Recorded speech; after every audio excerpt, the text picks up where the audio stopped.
नमस्कार। आज के इस एक्सप्लेनर में हम एक बेहद दिलचस्प और काम की कला को डिकोड करने वाले हैं।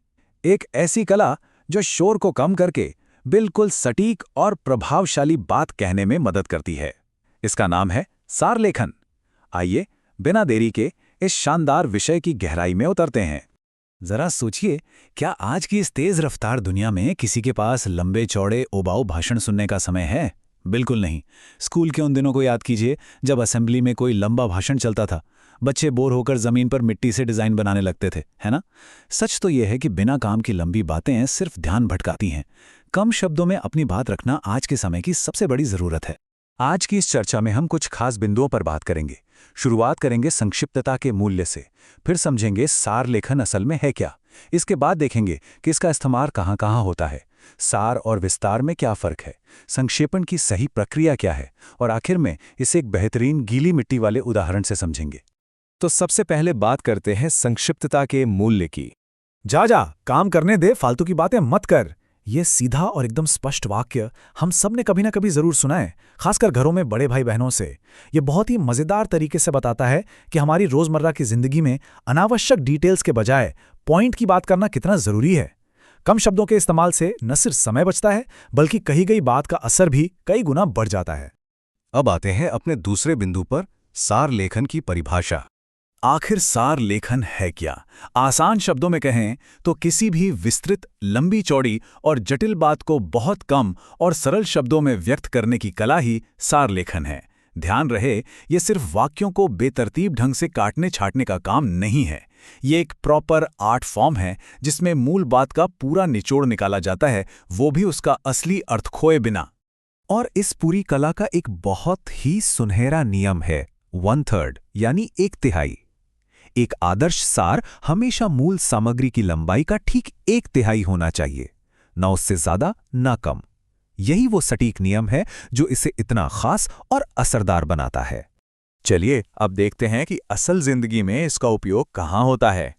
इसका इस्तेमाल कई महत्वपूर्ण जगहों पर होता है, जैसे न्यूज़पेपर और टीवी न्यूज़ में, जहां ब्रेकिंग न्यूज़ को बहुत ही कम शब्दों में बताया जाता है। किताबों के पीछे दी गई समरी भी इसी का हिस्सा है। लेकिन इसका सबसे दिलचस्प इस्तेमाल होता है सरकारी दफ्तरों में। सरकारी कार्यालयों में लंबी चौड़ी फाइलों का ढेर लगा होता है। बड़े अधिकारियों का कीमती समय बचाने के लिए उनके सहायक उन मोटी फाइलों का एक सार तैयार करते हैं, ताकि सिर्फ मुख्य बातें पढ़कर तुरंत और सही फैसले लिए जा सकें। अब आगे बढ़ते हैं और समझते हैं सार बनाम विस्तार के कॉन्सेप्ट को। इन दोनों के बीच का फर्क समझना बहुत आसान है। एक तरफ है सामग्री, यानी हमारा ओरिजिनल टेक्स्ट, जो काफी लंबा, डिटेल से भरा और पूरी जानकारी देने वाला होता है। और दूसरी तरफ है उसका सार, जो उसी का एक डिस्टिल्ड या छना हुआ रूप है। इसमें केवल काम की बातें होती हैं, और जैसा कि हमने पहले जाना, ये ओरिजिनल टेक्स्ट का बिल्कुल 1/3 होता है। इसी से जुड़ा एक और कॉन्सेप्ट है जो इसके बिल्कुल उलट काम करता है। एक होती है सूक्ति, जो बहुत कम शब्दों में बहुत गहरी बात कह देती है, जैसे सत्यमेव जयते। और दूसरी तरफ है भाव पल्लवन, जिसमें उसी छोटी सी सूक्ति को खींचकर पूरी डिटेल में समझाया जाता है। यानी सार लेखन में बड़ी बात को छोटा किया जाता है और भाव पल्लवन में छोटी बात को बड़ा किया जाता है, एकदम ऑपोजिट। तो फिर एक परफेक्ट सार तैयार कैसे किया जाए? आइए संक्षेपण की प्रक्रिया पर नजर डालते हैं। एक बिना गलती वाला बेहतरीन सार तैयार करने का एक अचूक तरीका है। सबसे पहले पैराग्राफ के असली भाव को समझने के लिए उसे 2-3 बार अच्छे से पढ़ लेना चाहिए। दूसरा कदम है सभी मेन और सब पॉइंट्स को नोट कर लेना।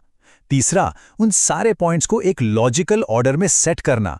चौथा और सबसे जरूरी काम, जितने भी एक्स्ट्रा उदाहरण, फालतू बातें या फ्लफ हैं, उन्हें पूरी तरह से हटा देना।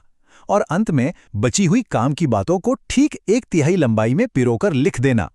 इस पूरी थ्योरी को एक प्रैक्टिकल उदाहरण से समझते हैं, गीली मिट्टी का उदाहरण।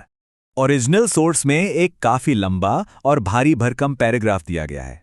ये पैराग्राफ एक रूपक या मेटाफर के जरिए बताता है कि कैसे बचपन एक कच्ची और गीली मिट्टी के घड़े जैसा है।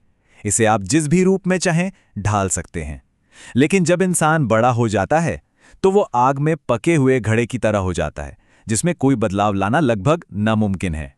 ये पैराग्राफ काफी डिटेल में समझाता है कि युवाओं को सही आकार देने की ये जिम्मेदारी हमारे समाज, सरकार और माता-पिता की होती है। अब जरा उसी लंबे चौड़े भाषण का ये दमदार 1/3 सार देखिए। बाल्यकाल कच्ची मिट्टी की तरह है जिसे मन चाहे ढंग से मोड़ा जा सकता है, जबकि युवावस्था पकी मिट्टी की तरह है जिसे बदलना कठिन है। बालक के जीवन निर्माण का उत्तरदायित्व समाज, सरकार और माता-पिता के कंधों पर है। देखिए ये कितना दिलचस्प है। यहाँ गीली मिट्टी का मेटाफर भी एकदम सेफ है और मैसेज भी पूरी तरह क्लियर है, वो भी बिना किसी फालतू दोहराव के। तो आज के इस एक्सप्लेनर के अंत में एक बहुत ही जरूरी सवाल पर विचार करना बनता है।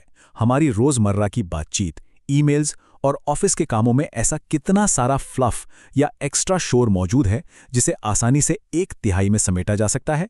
1/3 रूल सिर्फ एग्जाम पास करने का कौशल नहीं है, बल्कि ये हमारे कम्युनिकेशन को धारदार और इम्पैक्टफुल बनाने का एक बेहतरीन टूल है। इसे अपनाकर न सिर्फ हम अपना समय बचा सकते हैं, बल्कि अपनी बात का असर भी बढ़ा सकते हैं। इसी विचार के साथ आज के इस एक्सप्लेनर को यहीं विराम देते हैं। आगे भी ऐसे ही सीखते और समझते रहेंगे।